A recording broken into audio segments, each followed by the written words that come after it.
Vous êtes né avec une force intérieure si puissante que si vous la compreniez pleinement, vous ne vivriez jamais dans le doute ou le manque. Depuis l'enfance, on vous a appris à chercher dehors ce qui se trouve déjà à l'intérieur de vous, votre véritable richesse. On vous a dit qu'il fallait de la chance, des relations ou des diplômes pour réussir, mais on a oublié de vous parler de votre potentiel inné. La vérité, c'est que la richesse durable, celle qui alimente votre liberté, votre paix intérieure et votre mission, vous accompagne depuis le premier souffle. Un nouveau-né n'a ni peur, ni honte de pleurer, ni doute sur ce qu'il mérite. Il exprime ses besoins naturellement. Mais en grandissant, on vous a injecté des idées comme « ce n'est pas pour toi »,« tu rêves trop »,« l'argent ne pousse pas dans les arbres ». Ces phrases, souvent dites par amour, se sont enracinées dans votre esprit jusqu'à ce que vous oubliez votre vraie grandeur. Vous avez commencé à accepter moins que ce que vous méritez, à vivre au rabais, à survivre au lieu de vraiment vivre. Et laissez-moi vous dire une chose, ce n'est pas de votre faute. Vous avez été programmé ainsi, mais ce programme peut être réécrit. Quand j'avais 26 ans, ma vie était un vrai chaos. Je gagnais à peine l'équivalent de 18 000 € par an et je devais plus de 27 000. Sans diplôme, sans confiance, sans direction, je me réveillais avec la boule au ventre et me couchais avec la honte au cœur.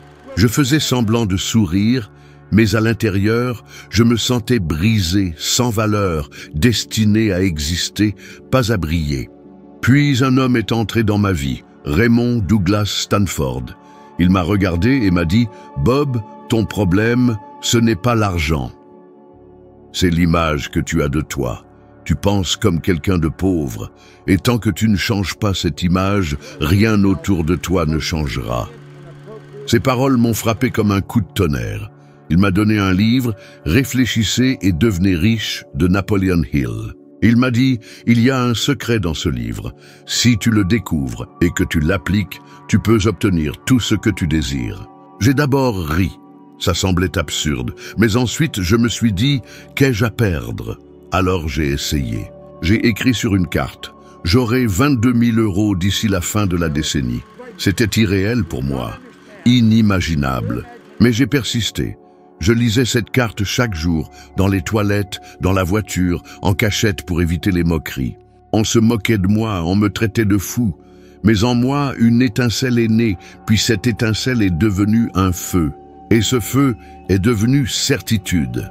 Sans le savoir, je bâtissais une nouvelle image de moi, une image de puissance, de mérite, de valeur. Et vous savez quoi?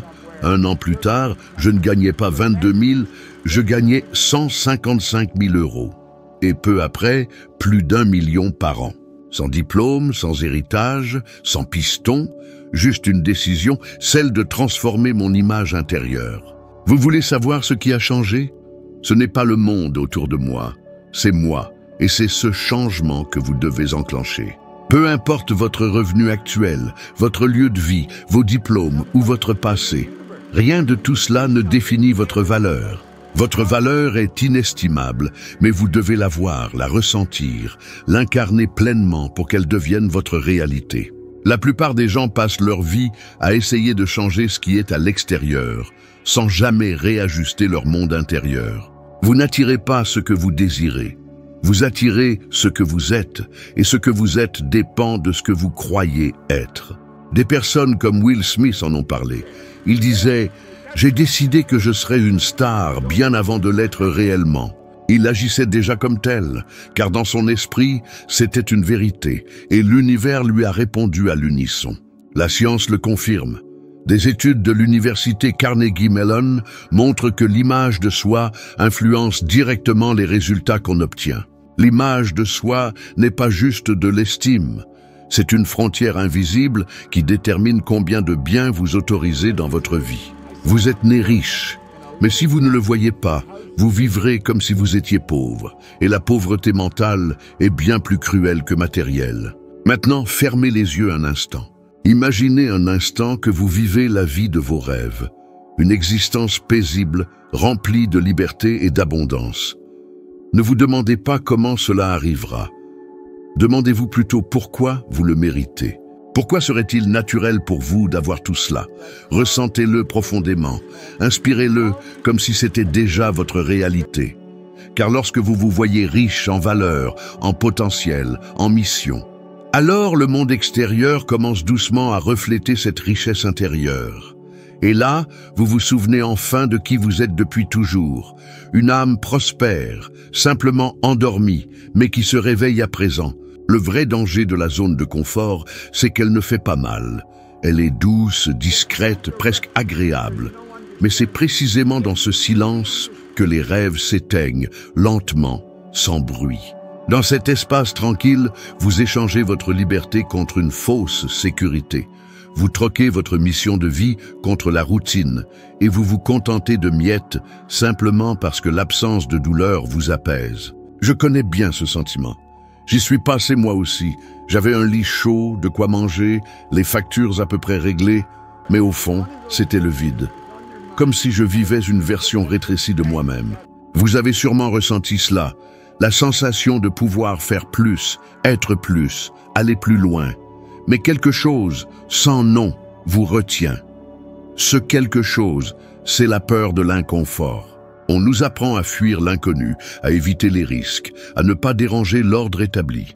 Mais dès que la vie devient suffisante, on arrête d'évoluer. Et sans croissance, c'est l'âme qui s'éteint. Pas physiquement, mais intérieurement. L'étincelle s'efface, la passion s'évapore, la vie devient mécanique. Vous vous levez en pensant « encore une journée identique ». Cela, c'est de la stagnation. Et la stagnation, c'est une lente forme d'autodestruction. Je me souviens d'un homme venu me voir après une conférence. Il avait un bon poste, une voiture décente. Mais les larmes aux yeux, il m'a dit « Je me sens mort à l'intérieur ». Je lui ai demandé « Quelle est la dernière fois que vous avez fait quelque chose pour la première fois ?» Il a réfléchi, puis m'a répondu « Je ne sais plus ». Voilà pourquoi il se sentait ainsi. Il avait cessé de croître. Rien n'est jamais figé dans l'univers. Tout avance ou recule. Et vous aussi. Même si vous avez l'impression d'être immobile, si vous n'avancez pas, vous régressez. L'élan est essentiel à la vie. Un jour, Raymond, celui qui m'a fait découvrir « Réfléchissez et devenez riche » m'a dit « Si tu ne sais pas où tu vas, n'importe quelle direction semble acceptable. Mais quand tu es clair, tu ne peux plus rester là où tu es. » C'est cette phrase qui m'a réveillé. J'avais déjà de l'argent, j'étais sorti de la pauvreté. Mais une nouvelle prison m'attendait, celle du confort doré. Celle qui te fait croire que tu peux arrêter, juste parce que tu vas mieux. Mais arrêter, c'était trahir ma mission. Alors j'ai décidé de bouger, d'étudier davantage, de faire face à mes peurs, de m'exposer, de parler, d'oser. Et à chaque pas, je renaissais, encore et encore. C'est ça, évoluer, mourir à ce que vous étiez pour naître, à ce que vous pouvez devenir. Combien d'idées avez-vous enterrées parce que vous pensiez que ce n'était pas le bon moment? Combien d'opportunités vous ont traversé l'esprit, mais vous les avez laissées passer par peur du regard des autres? Et combien de fois vous êtes-vous demandé « et si j'échoue ?» sans jamais penser « et si je réussis ?» Le confort semble rassurant. Mais les études sur le comportement humain sont claires. La vraie sécurité émotionnelle vient du progrès. Pas de ce qui est facile, mais de ce qui vous pousse à grandir. Le malaise est le point de départ de toute transformation. Il est le signe que vous êtes vivant, que vous êtes en train d'évoluer. Et je vous invite à une toute petite action. Dans les 7 prochains jours, faites une chose qui vous sort de l'ordinaire, quelque chose que vous avez remis à plus tard, passer un appel, lancer un projet, vous inscrire à une formation. Ce n'est pas la taille qui compte, c'est le mouvement. Et quand la peur viendra, car elle viendra, accueillez-la, souriez-lui, dites-lui merci, car elle est la preuve que vous quittez votre prison invisible pour entrer dans votre zone de réalisation. Souvenez-vous, ce qui vous a amené ici ne suffira pas à vous conduire là où vous rêvez d'aller. Et si votre vie actuelle est correcte, très bien. Mais correcte est l'ennemi de l'excellence. Vous n'êtes pas né pour vivre une existence moyenne. Vous êtes né pour une vie pleine, abondante, riche en sens. Et cela ne se trouve jamais dans votre zone de confort. Le monde autour de vous est le miroir de ce qui se passe dans votre esprit. Chaque décision, chaque action, chaque pensée façonne la réalité que vous habitez. Choisissez donc la croissance. Choisissez l'éveil. Chaque résultat que vous récoltez aujourd'hui provient d'une graine semée, non pas dans le monde extérieur, mais dans le sol fertile de votre propre imagination. C'est là que tout prend racine. Ce que vous répétez en pensée, ce que vous ressentez intensément, ce en quoi vous croyez avec force, finit par se matérialiser. Ce phénomène n'a rien de magique, c'est une loi universelle. Et comme toute loi, elle s'applique à chacun.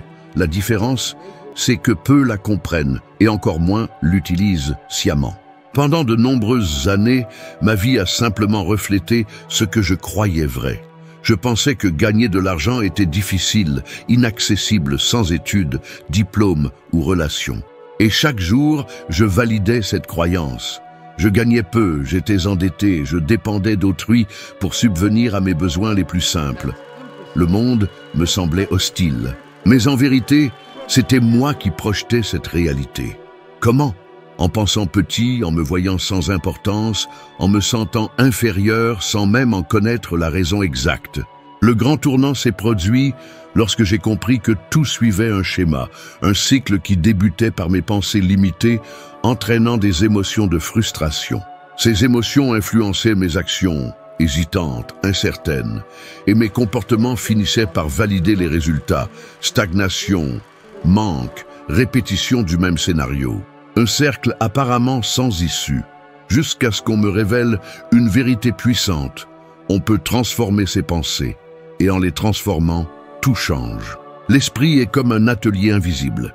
C'est là que l'on crée des images mentales, lesquelles génèrent des émotions, et ces émotions orientent notre énergie vitale. Si vous pensez sans cesse à vos dettes, au manque, au rejet ou à la peur, vous émettez une vibration négative et cette vibration attire davantage de ce même contenu. Non pas parce que l'univers cherche à vous punir, mais parce que vous lui montrez que vous êtes prêt à recevoir exactement cela. Mais lorsque vous modifiez votre image intérieure, même si rien à l'extérieur ne change tout de suite, l'univers commence à s'aligner avec votre nouvelle fréquence. C'est cela, vivre de l'intérieur vers l'extérieur. Pourtant, la majorité vit de l'extérieur vers l'intérieur, réagissant à ses factures, à son compte bancaire, à ses obligations. Celui qui vit ainsi devient esclave des circonstances, tandis que celui qui maîtrise son mental devient l'architecte de sa propre réalité, capable de tout transformer. Si tu ne sèmes pas volontairement ce que tu veux récolter, alors les mauvaises herbes poussent d'elles-mêmes. Commence dès aujourd'hui en imaginant ton futur idéal. Crée une image dans ton esprit, choisis un objectif clair. Visualise-toi en train de l'atteindre et ressens-le comme si c'était déjà accompli. Ce n'est pas une illusion, mais une façon d'enseigner à ton subconscient une nouvelle réalité. Ton système de croyance façonne ce que tu crois être possible. Tu n'attires pas ce que tu désires, tu attires ce que tu es. Et ton identité prend racine dans la manière dont tu penses chaque jour. Penser semble si banal qu'on n'interroge jamais notre processus mental. Pourtant, tout changement réel commence par apprendre à penser différemment. Leur quotidien ressemble à une répétition inconsciente. Réveil, travail, sommeil, sans jamais questionner le sens de leurs gestes ni de leur mode de vie. La vérité, c'est que la plupart des gens ne pensent pas vraiment. Ils rejouent des souvenirs, des automatismes, des conditionnements appris depuis toujours.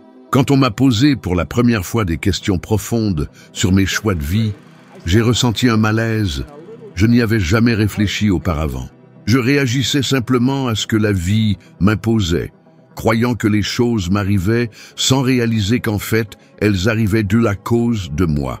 Ce sont mes pensées, mes croyances et les récits que je me répétais sans cesse qui définissaient mon monde, jusqu'à ce que je découvre la notion de paradigme. Un paradigme est un ensemble de croyances et d'habitudes inconscientes, contrôlant plus de 95% de nos comportements, comme un logiciel mental.